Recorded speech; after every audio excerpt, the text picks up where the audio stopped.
झगड़ा तकरार से कश्मीर का मुद्दा ना सुलझल तते का जमीन लेके ऊपर जाइबे। वक्त आने दे, बता देंगे तुझे आसमां। छछूंदर के सर पे न भाई चलेंगे, कहाँ राजा भोज और कहाँ गंगू तेरे। नमस्कार, मैं हूं सौरभ त्रिपाठी। आप देख रहे हैं अपना पसंदीदा चैनल इंडिया वॉइस। आपने देखा कि देश भर में लगातार लॉकडाउन है। एक जिम्मेदार चैनल होने के नाते इंडिया वॉइस लगातार ये कोशिश करता रहा है कि आपकी बोरियत को खत्म किया जाए। हम हर रोज आपको ऐसे शख्सियत से मिलवाते हैं जो अपने अपने क्षेत्र में दिग्गज होते हैं। आज हमारे साथ जुड़ रहे हैं भोजपुरी फिल्म के ऐसे कलाकार जो किसी परिचय के मोहताज नहीं हैं। करियर की शुरुआत इन्होंने थिएटर से की, फिर इसके बाद सीरियल में आए और आज भोजपुरी में करीब इन्होंने 250 फिल्मों से ज्यादा फिल्मों में अपने अभिनय किया है। संजय पांडे जी, इंडिया वॉइस में सबसे पहले आपका बहुत बहुत स्वागत है। Thank you. संजय जी, पहला सवाल, कैसे हैं आप? मैं बहुत अच्छा हूँ Saurabh ji, thank you so much मुझे इंडिया वॉइस में इनवाइट करने के लिए। Thank you. संजय जी, सवाल ये कि लॉकडाउन में जिस तरीके से आप लोगों का शेड्यूल होता है काफ़ी व्यस्त होता है, लेकिन इन दिनों आप सभी घर में हैं। क्या आप अपने सेट को मिस करते हैं या कैसा चल रहा है दिनचर्या? बहुत मिस करते हैं जी। मिस क्या मतलब, हमारा तो ये होता था कि पिछले करीब 17-18 सालों से एक रूटीन सा बन गया था। सुबह 9 की शिफ्ट, नहीं तो 7 की शिफ्ट जी। और रात को 9 बजे पैकअप होता था, कभी कभी 12 बजे होता था। जी। और सडनली किसी ने भी नहीं, मैंने ही नहीं, हर इंसान ने नहीं सोचा था कि उसका रूटीन इस तरीके से ब्रेक हो जाएगा। जी। जिंदगी एकदम थम सी जाएगी। वो सेट, वो मेकअप, वो लाइट्स, वो कैमरा, सब कुछ मतलब जैसे कई बार घर पे मेरी वाइफ मजाक में बोलती है कि संजय सेट पे जाओगे तो याद तो रहेगा क्या करना है हमें। जी। जी। तो मैंने कहा ऐसा ना हो कि एक्शन हो और मैं भूल जाऊं कि क्या करना है। जी। तो संजय जी, आपने करियर की शुरुआत थिएटर से किया, फिर इसके बाद आप सीरियल में आए, फिर अचानक भोजपुरी की तरफ आपने कैसे रुख कर लिया? थिएटर मैंने किया भोपाल में जी। और उसके बाद मैं मुंबई आया। मुंबई में भी मैंने सीरियल्स किए। जी। भोजपुरी दरअसल मैं बहुत सच्चाई से बोलूं तो मैं ऐसा कुछ प्लान करके नहीं आया था कि मुझे भोजपुरी करना है। हाँ। राजकुमार पांडे जी हैं जो भोजपुरी के बहुत बड़े डायरेक्टर, उनसे इत्तफाकन मुलाकात हुई। एक सीरियल था पंचायत, जी। उसके सिलसिले में। वो मेरे ख्याल से मेरा पहला सीरियल था जो भोजपुरी हिंदी मिक्स था। राजकुमार जी ने उसके बाद एक और फिल्म बनाई, कहिया डोली लेके आई बात, 2002 में। हाँ। वो मेरी पहली मूवी थी, उससे एंट्री की और पता नहीं चला कब धीरे धीरे भोजपुरी में पूरा रम गए। जी। बतौर थिएटर आर्टिस्ट मैंने सुना है आप कई तरीके के स्टंट भी जानते हैं, लाठी बहुत अच्छा आप चला लेते हैं, कई चीजें आपने सीखा जो दर्शकों को बहुत भाता, लेकिन कभी उतना मौका नहीं मिला आप विलन के तौर पर, लेकिन हीरो के तौर पे अगर आप होते तो शायद आप लाठी भाते कुछ ज्यादा दिखते। हाँ, ये सच है कि एक्शन जो मारने का मौका होता है वो हीरो को ज्यादा मिलता है। जी। हमारे हिस्से में मार खाने के मौके आते हैं। जी। तो हमें बचने का तरीका, पिटने का तरीका, ये तरीका सीखना पड़ता है। हाँ। मारने का तरीका हीरो के काम आता है। ये सच है कि मैंने मार्शल आर्ट सीखा है, मैं लाठी बहुत अच्छी चला लेता हूँ, तलवारबाजी बहुत अच्छी करता हूँ। जी। ये सब मैंने अपने थिएटर के दौर में भोपाल में सीखा, लेकिन उसका बेहतर इस्तेमाल नहीं हो पाया। बेहतर क्या, इस्तेमाल ही नहीं हो पाया।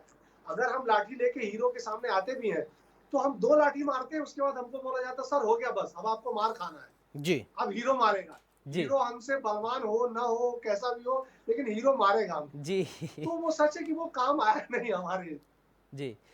संजय जी, आपने करीब 250 से ज्यादा फिल्मों में काम किया है। अगर पर्सनल लाइफ की बात करें, आप भले से फिल्म में विलन बनते हैं, लेकिन आपका व्यक्तित्व बेहद ही सौम्य और शानदार है। लेकिन इतना फिल्म करने के बाद भी संजय जी आप में थोड़ा भी गुरूर नहीं दिखाई देता।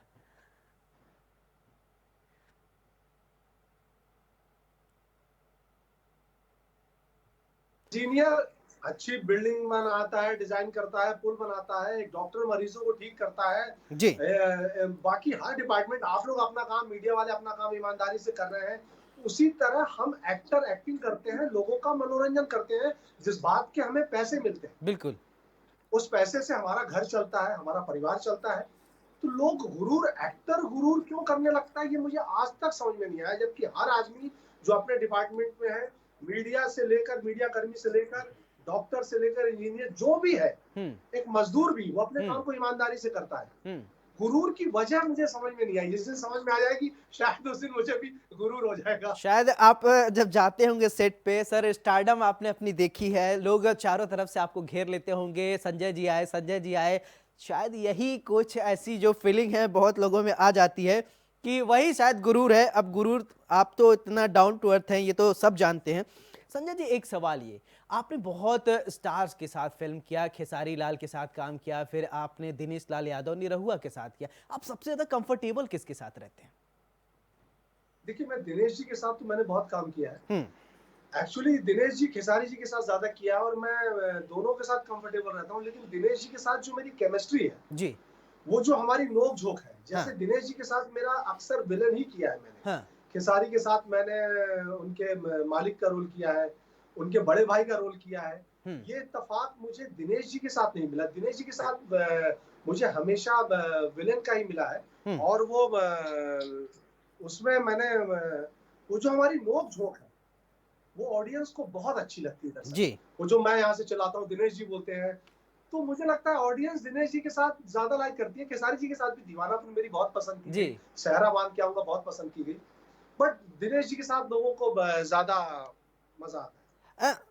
ये संजय जी, आपने सेहरा बांध के आऊंगा जब किरदार की बात कही है, फिल्म में एक कैरेक्टर आप थे, दिनेश, ये माफ कीजिएगा, खेसारी लाल यादव और अवधेश मिश्रा जी। आप लोगों की शादी नहीं होती है और जब कोई देखने वाले आते थे तो छोटे भाई साहब के आपके पसंद कर लिए जाते थे, आप दोनों भाई जो थे परेशान ही रहते थे, शादी नहीं हो पाती थी। हाँ, वो फिल्म की कहानी ऐसी थी कि वो जो देखने आता था वो खेसारी जी को पसंद कर जाता था।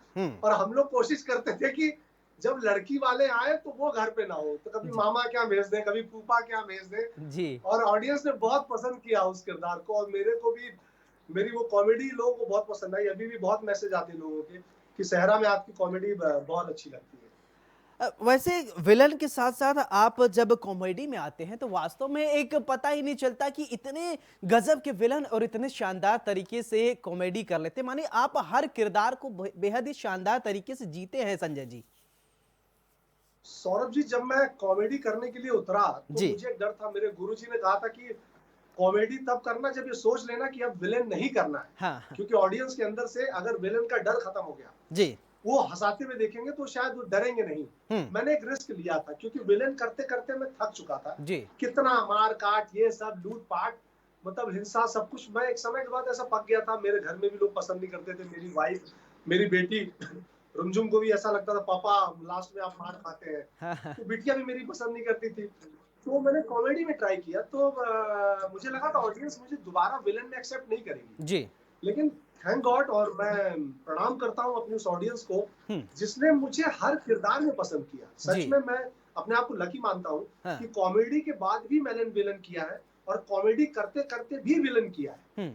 ऐसा नहीं मैंने हार्डकोर कॉमेडी नहीं की है जी, मैंने नेगेटिव किरदार किया है पर शेड कॉमिक रखा है। बिल्कुल। और टचवुड ऑडियंस ने मुझे पसंद किया। ये सच में बहुत अच्छा सवाल किया आपने, और ऑडियंस ने मुझे बहुत लाइक किया है। संजय जी, आपने घर का जो बात किया है, बेटी का जिक्र किया है, तो मैंने सुना है कि जब घर पे फिल्में चलती थी, बेटी जब आपके सीन पिटने वाली आती थी, बेटी कमरे में चली जाती थी, अरे लो पापा पिट रहे हैं। और एक बार ऐसा हुआ कि आप किसी हीरो को मार रहे थे, बेटी ने कहा पापा और मारो, पापा और मारो।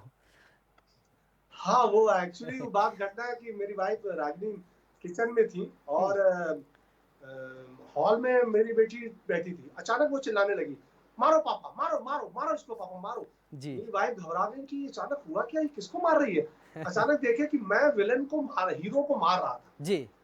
और मेरी बेटी पहली बार ऐसी खुश हुई कि मेरे पापा आज हीरो को मार रहे हैं जी। और एक बार तो उसने कहा, पापा ये Ravi uncle, Dinesh uncle, Khesari uncle सबको घर बुलाइए ना। तो मैंने कहा क्यों बेटा। पापा मैं इन सबको मारूंगी, ये मेरे पापा को बहुत मारते हैं। वो क्लाइमेक्स में चैनल चेंज कर देती थी। जैसे मेरी पिटने की बारी आती थी, मेरी वाइफ, मेरी बेटी चैनल चेंज कर देती जी जी। संजय जी, एक बार मुझे याद है कि आप फिल्म का किरदार कर रहे थे और शूटिंग के दौरान आपके आंख में चोट लग जाती है, जो शायद अनट्रेंड किसी ऐसे व्यक्ति के साथ आप काम कर रहे हैं, आंख में चोट लगी, 15 दिन तक बेड रेस्ट करना पड़ गया था आपको, उसके विषय में थोड़ा दर्शकों को बताएं। हाँ, वो एक फिल्म कर रहा था मैं, फिल्म का नाम और एक्टर का नाम मत पूछिएगा, नाम पे उनके प्रश्न चिन्ह लग जाता है, बहुत सारी बात होती है। और नए थे वो, और हम शूट कर रहे थे, और जो हम गन चलाते हैं वो तो उसमें नकली होती है, वो गोली नकली होती है, लेकिन उसमें बारूद होता है कि थोड़ा दूर से फायर करें तो ऐसे बारूद हल्का सा निकलता है, जैसे वो दिवाली के पटाखों में जो बारूद होता है, जी जी, वो होता है। तो वो क्या हुआ था, फाइट मास्टर को पता नहीं था, और उन्होंने गन यहाँ सटा दी मेरे आंख के पास, यहाँ से फायर कर दिया। रिहर्सल में उसमें गोली नहीं थी, जब एक्शन हुआ तो उसमें गोली भरी हुई, और ये फायर हुआ टक से, और ये मेरी राइट आईज में ही पूरा आंख में दिखना बंद हो गया, मुझे अंधेरा छा गया। हम पनवेल एक जगह वहां शूट कर रहे थे, मुंबई से 50 किलोमीटर दूर, रात को 3-4 बजे, हॉस्पिटल बंद। मेरी समझ में नहीं आया, लोग आइस लेकर आए, मैंने कहा नहीं मुझे आइस की जरूरत है, मैं तुरंत हॉस्पिटल जाऊंगा। मैं हॉस्पिटल गया और वहां जाके मैंने दिखाई आंख, रात को इमरजेंसी में बुलाया गया डॉक्टर, उसने देखा और उसने कहा टचवुड आपकी आंख में कोई इफेक्ट नहीं है, जो व्हाइट पोर्शन है उसमें हल्का हल्का स्पॉट है। 15 दिन तक फिर पट्टी उट्टी बंधी रही, और टचवुड मेरे घर में रोना वोना मच गया था सब, क्योंकि आंख बहुत अहम हिस्सा है हमारे शरीर का। जी बिल्कुल। हाँ, लेकिन वो ईश्वर ने बचा लिया उस दुर्घटना से। मैं बिल्कुल, ईश्वर ने बचा लिया। दर्शक भी, लाखों दर्शकों ने भगवान से यही दुआ मांगी कि हमारे संजय जी ठीक हो जाए। हम लोग भी यही कह रहे थे कि संजय जी, उस समय फिल्म देखा करते थे, अखबार में जब पढ़ने को मिला कि संजय जी की आंखों में चोट लगी, काफी दुख हुआ, ऐसा लग रहा था कि हमें भी, मुझे ही लग गया है। चलिए ठीक है, आप ठीक हो गए। संजय जी, एक सवाल ये कि शुरुआती दिन में जब आप मुंबई गए तो मैंने सुना कि आपके 3 दोस्त थे, एक छोटे से कमरे में रहते थे, शायद आपने कई बार जिक्र किया कि वहां इतना छोटा कमरा था कि सो भी नहीं पाते थे। फिर वो जो शुरुआती दिन आपके स्ट्रगल के रहे, फिर वहां से उठकर आज आप बुलंदियों तक पहुंचे हैं, कैसे? उसका कुछ गुरु मंत्र बताएं दर्शकों को और जो न्यू कमर्स हैं। पहली बात तो ये मैं कहूंगा कि तमाम योद्धा जो मुंबई आते हैं, जो एक्टर बनना चाहते हैं, तकलीफें हर कोई सहता है, हमने ही नहीं, सब सारे जो लोग आज अच्छी पोजीशन पे हैं, जिनका कोई यहाँ पे गॉडफादर नहीं था, जिनको कोई ब्रेक देने वाला नहीं था, वो तब सब लोगों ने सही है। हम भी एक छोटे से कमरे में रहते थे, उतना बड़ा तो आज मेरा किचन है, जितना बड़ा मेरा कमरा हुआ करता था, और 6 लोग सोते थे, कि मतलब रात को अगर एक जन का पैर, एक मोटा सा आदमी मेरे बगल में सोता तो उसका पैर मेरे ऊपर आके धप से लगता था, मैं चिल्लाता था, पप्पू भाई पैर हटाओ यार। इधर बच्चे हाथ मारो तो बच्चे सुसु कर देते थे, तो उधर हाथ पड़ता था, फिर हाथ, मतलब 10 बजे हम घर से बाहर निकलते थे और खुली हवा में सांस लेते थे। लेकिन मेरा कहना है आज की पीढ़ी थोड़ा जल्दी में है, मैं हमेशा कहता हूँ। मैंने सर पोस्ट ग्रेजुएशन किया, मैं संस्कृत से MA हूँ, उसके बाद मैंने भोपाल में ट्रेनिंग की, उसके बाद मुंबई आया, मुंबई में भी 2 साल पंडित सत्यदेव दुबे जी के साथ था मैंने सीखने में बहुत वक्त लगाया। आज की पीढ़ी सीखना नहीं चाहती जी, उसे बहुत जल्दी है, वो 3 महीने के कोर्स में चाहती है फट से एक्टर बन जाए। थोड़ा पेशेंस रखना पड़ता है, किसान भी 6 महीने फसल बो के काटने का इंतजार करता है। बिल्कुल। आज की पीढ़ी थोड़ा अपने, मतलब मैं कहूंगा कि धार मजबूत करे, सीखे, जितना ज्यादा सीखोगे, गाड़ी में जितना पेट्रोल होगा उतनी दूर तक जाओगे, नहीं तो बीच में गाड़ी बंद हो जाएगी और पेट्रोल पंप भी नहीं मिलेगा रास्ते जी।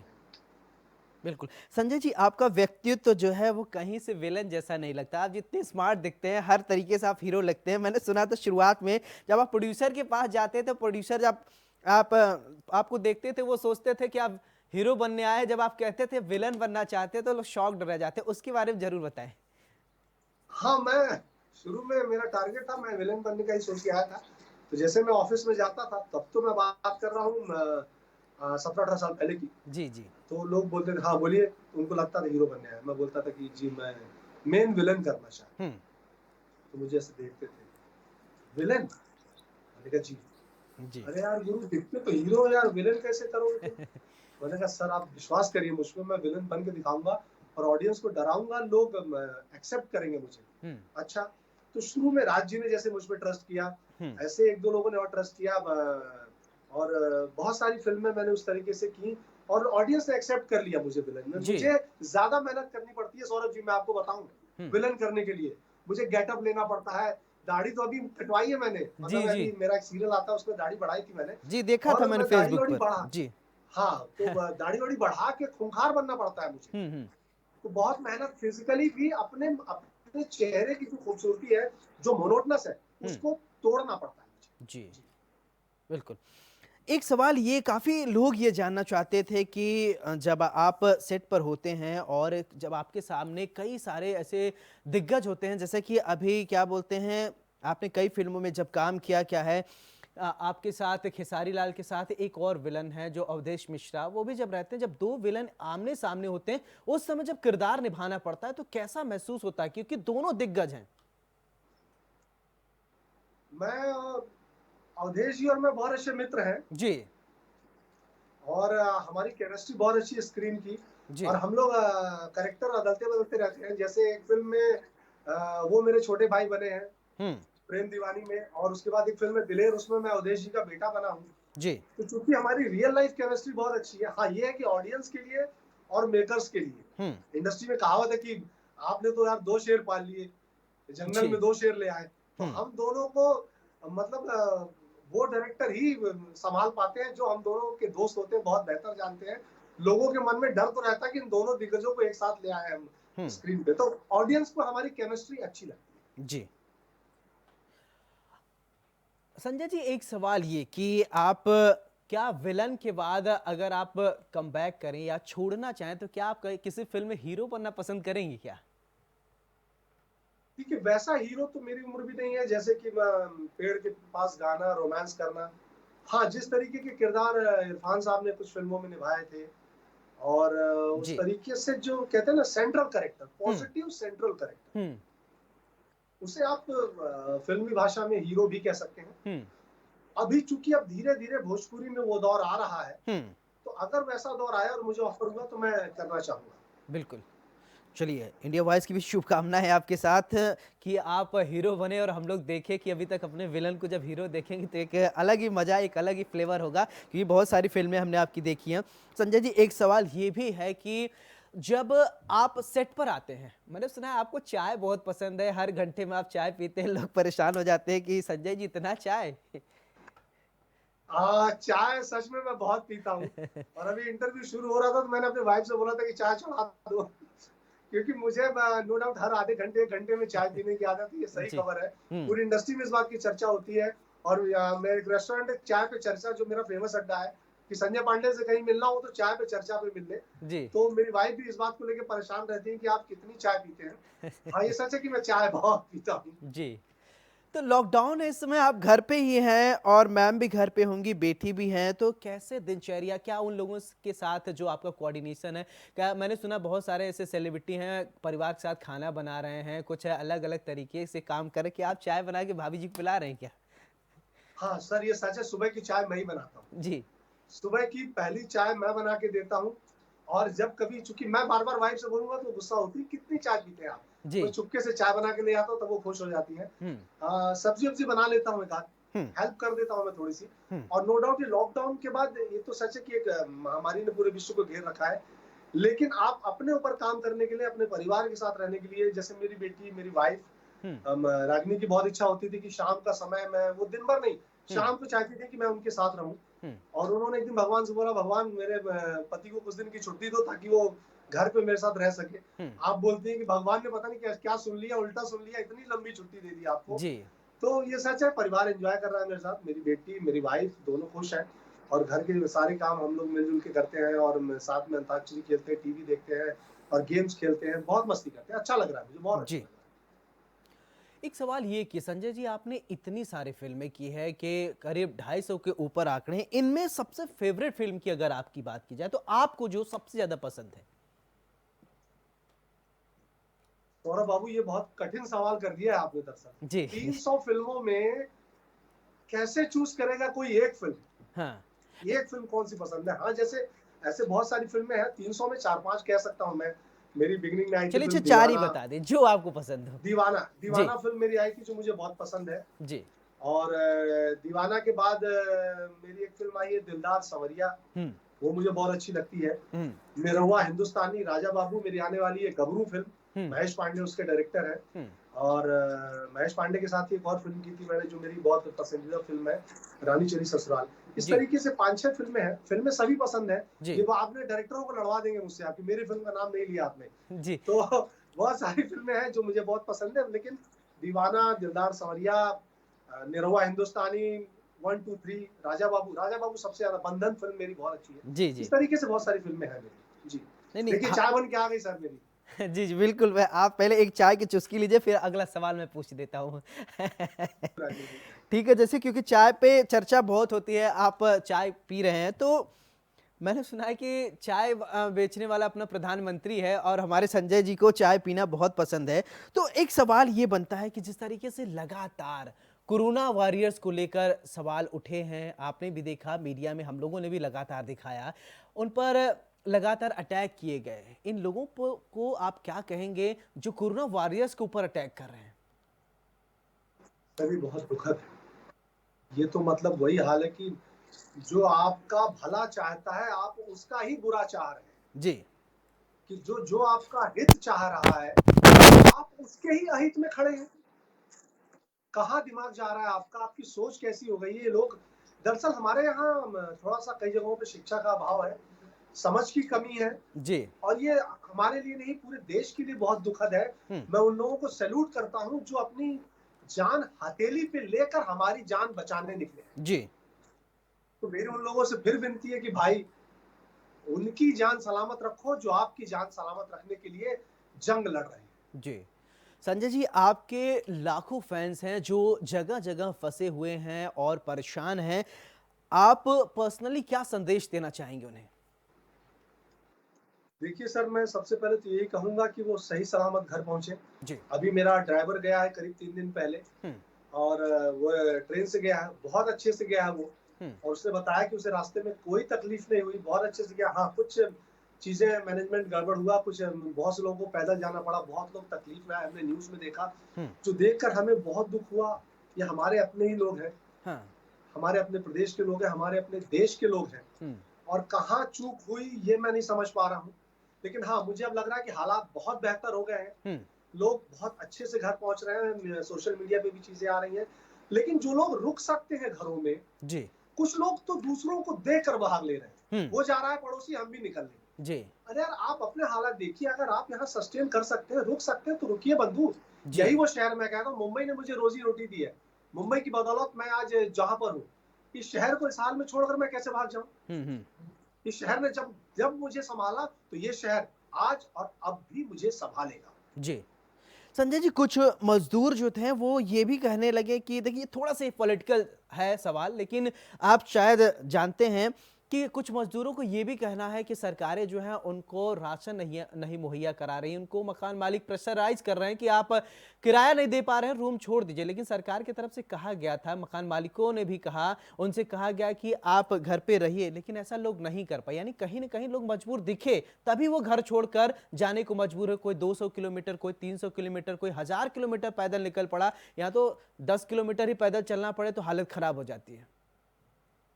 तो देखिए सरकार ने कहा अपनी तरफ से, हाँ, हमारे प्रधानमंत्री मोदी जी ने भी ये बात कही और मैंने कई राज्य के मुख्यमंत्रियों को भी कहते सुना।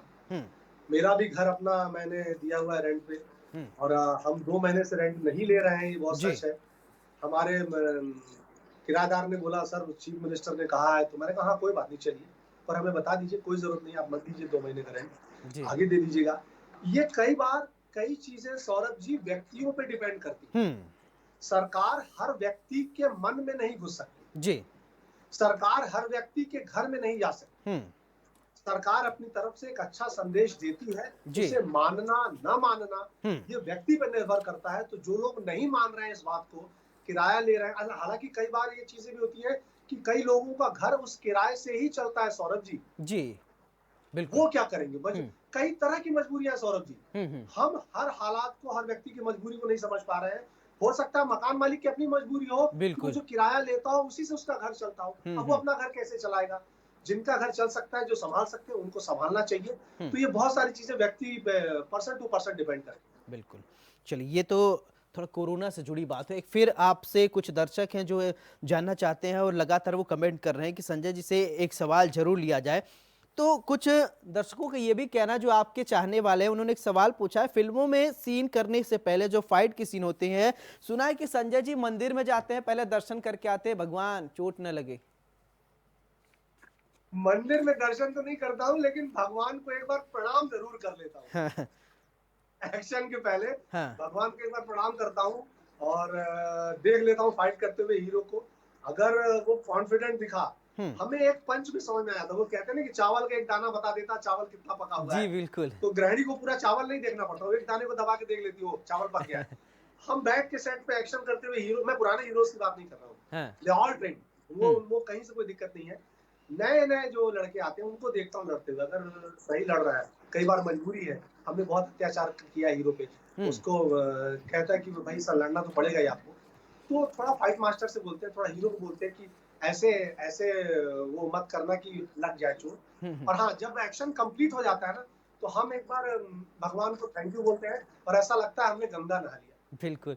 इसी फाइट से जुड़ी हुई एक सवाल कि मैंने सुना है कि एक बार आपके डैडी जी वो आए थे शूटिंग देखने और आपको ये कहा गया था, आपका सीन आने वाला था कि अब फाइट होने वाले, दिनेश लाल यादव निरहुआ जी उसमें हीरो हुआ करते थे, उन्होंने कहा कि संजय भैया पिताजी आए हैं, अब उनके सामने आप कैसे पिटेंगे। शायद आपको पिताजी ने 3 घंटे तक शूटिंग देखी और आप बैठे रहे, इंतजार करते, वो मोमेंट थोड़ा दर्शकों को बताएं। हाँ, एक्चुअली वो फिल्म आने वाली है हमारी, निरहुआ द लीडर, आजमगढ़ में शूटिंग हो रही थी और मैं आजमगढ़ का ही रहने वाला हूँ। हाँ। तो पापा और मेरे बड़े भैया, मेरी बुआ के लड़के और भतीजे सब लोग आ गए शूटिंग देखने। तो दिनेश जी ने कहा भोजपुरी में, कहा हो महाराज, जब दिन पिटाए करे वही दिन बोला लहला पापा के, कहा करी भाई अब आज आ गई ना। तो बोले अच्छा रुका, फाइट मास्टर के पास जाके उन्होंने कहा कि दिनेश जी संजय जी के पापा आए हुए हैं, तो उनको जो मैं मारने वाला सीक्वेंस है वो मत, थोड़ी देर बात करेंगे, पहले हम उनके फाइटरों को मार लेते हैं, गुंडों को। तो फाइट मास्टर ने बोला ओके सर, जैसा आपको सही लगे। तो करीब 3-4 घंटे तक वो दिनेश जी फाइटरों को मारते रहे, इतना मारना था नहीं उनको, बेचारे मेरे चक्कर में ज्यादा पिट गए। शाम को जब पापा बोले अच्छा बेटा मैं गाँव जा रहा हूँ, मैंने कहा ओके पापा जल्दी निकलिए ताकि मेरा एक्शन खत्म हो। पापा निकले, उसके बाद दिनेश जी ने मारना शुरू किया। तो दिनेश लाल जी की ग्रेटनेस है। बिल्कुल, यानी दिनेश जी चाहते हैं कि कहीं न कहीं हमारे जो ये चार्मिंग बॉय है, जो इतने क्यूट लगते हैं स्क्रीन पे, वो कहीं न कहीं विलन के तौर पे अच्छे नहीं लगते। यानी कहीं मैं उम्मीद करता हूँ कि अगली फिल्म में दिनेश लाल यादव और संजय पांडे जी हीरो रहे। कुछ ऐसे दर्शक लगातार वो कमेंट भी कर रहे हैं कि उनका कहना है कि मैं आपको हीरो के तौर पर देखना चाहता हूँ। Thank you so much. आपके मुंह में घी शक्कर, ये बात हमारे कोई प्रोड्यूसर डायरेक्टर सुन ले और मुझे और दिनेश जी को पैरेलल लेके आ जाए, एक फिल्म करवा ले बस, बाकी नहीं करना। एक पिक्चर दिनेश जी के साथ पैरेलल पॉजिटिव किरदार में आ जाओ, बहुत अच्छा लगेगा। बिल्कुल। तो हम ये चाहेंगे कि आप हीरो बने और वो फिल्म जो पर्दे पे आए कि एकदम सुपर डुपर हिट हो। और एक सवाल चलते चलते ये कि कुछ जो न्यू कमर्स आ रहे हैं उनके लिए प्लेटफॉर्म नहीं होता है, वो कुछ बोला जाता है ना कि गॉडफादर नहीं है, तो ऐसे लोगों को आप क्या संदेश देना चाहेंगे जब वो आए इंडस्ट्री में, वो सर्वाइव कर सके? सर मैं उनसे एक बात कहना चाहता हूँ बहुत स्पष्ट, मैं अपने व्यक्तिगत अनुभव से कह रहा हूँ, कोई किताब से देख के नहीं कह रहा हूँ, कई फिल्मों की कहानी नहीं सुना रहा हूँ। मैं था, मेरा कोई गॉडफादर नहीं था इस शहर में, मैं बिल्कुल आंख मूंद करके चलाया था। सिर्फ और सिर्फ अपने टैलेंट पे मेहनत करें, इतना अपने आप को मजबूत कर लें कि अगर उन्हें एक मौका भी मिले तो वो चूके नहीं। उनकी नजर अर्जुन की तरह चिड़िया की आंख पे हो, पत्तों पे, पेड़ पे, पंख पे नहीं। और ये समंदर का शहर है सौरभ जी, मुंबई। ये मेरा कहना है कि समंदर डुबाने से पहले 3 बार उछालता है। बिल्कुल, ये मुंबई शहर है सर, हर किसी को 3 मौके तो देता ही देता है। कोई ऐसा नहीं कि कह दे कि उसको मौका नहीं मिला, आपको मौका मिलेगा। उस मौके के लिए खुद को तैयार रहिए, पिच पे कभी भी बुलाया जा सकता है, बस प्रैक्टिस में रहिए आप। बिल्कुल, मौके का इंतजार करना चाहिए, सबको मौके का इंतजार करना चाहिए और मौका जरूर मिलता है। संजय जी आपसे बात करते करते वक्त कैसे बीत गया पता ही नहीं चला। मुझे तो लग रहा था मैं किसी विलन से नहीं सुपर डुपर हीरो से बात कर रहा हूं कि आप सुपर डुपर हिट हैं और बहुत अच्छा लगा आपने इंडिया वॉइस को अपना बहुमूल्य वक्त दिया और हम भी यही कामना करेंगे जैसा आपने कहा कि डायरेक्टर अगर प्रोड्यूसर सुन रहे हैं तो संजय जी एक बार फिर हीरो के तौर पर आए, बहुत ही अच्छा होगा और हम लोग भी उनको हीरो के तौर पर देखना चाहेंगे। संजय जी आपने इंडिया वॉइस को अपना बहुमूल्य वक्त दिया, बहुत बहुत शुक्रिया। ये थे संजय पांडे जी। आपने देखा किस तरीके से उन्होंने विलन का किरदार तो किया, लेकिन अगर पर्सनल लाइफ में उनकी बात किया जाए तो उनकी सौम्यता आपने स्क्रीन पे देखी, कितने सौम्य और कितने सौम्य विचार किए हैं। तो इस बुलेटिन में मेरे साथ फिलहाल इतना ही। नमस्कार। जब झगड़ा तकरार से कश्मीर का मुद्दा ना सुलझल तते का जमीन लेके ऊपर जाइबे। वक्त आने दे बता देंगे तुझे आसमां। छछूंदर के सर पे न भाई चलेंगे, कहाँ राजा भोज और कहाँ गंगू तेरे।